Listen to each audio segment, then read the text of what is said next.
company to provide home health care, you expect that the person they send will be thoroughly screened. After all, you're letting them into your house and you are trusting them to care for someone who is vulnerable. Tonight on Special Assignment, Kim Holland exposes a home health care nightmare that nearly ended in murder. And I couldn't even stand up. I had to learn to walk again. How life has changed for Christine Edwards. It's never going to be the same either. The woman who should have cared for Edwards viciously attacked her, and police say could have easily killed her. Being, her stature and everything like that, and this frail woman, it's a good possibility. Last July around 11 p.m., Edwards tucked herself into bed. I had taken my hearing aids out and I was laying down, and the dogs were barking. I told them to be quiet. But there was trouble. A woman popped the lock on Edwards' front door and snuck in the Tao's house. She says the assailant came at her with Edwards' Afghan blanket. And tried to suffocate me, and then bit me, and then threw me on the ground. That's right. Police say the attacker took a bite out of the 62-year-old's arm before kicking Benny the dog and running out of the house. And I was crawling out, and I called 911. Okay, I just got robbed. I have broken back.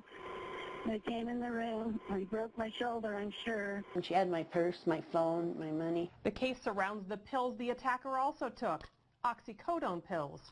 And this wasn't just any attacker. Edwards actually knew this woman. In fact, she had been invited to the house earlier in the day. Police arrested 39-year-old Yvette Jean Tett. She worked for Options Homecare in Taos and was tasked to take care of Edwards as a home health care worker.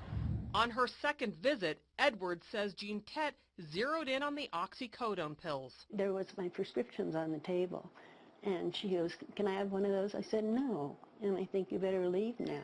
It was just a few hours later that Jean Tett returned to attack Edwards and rob her.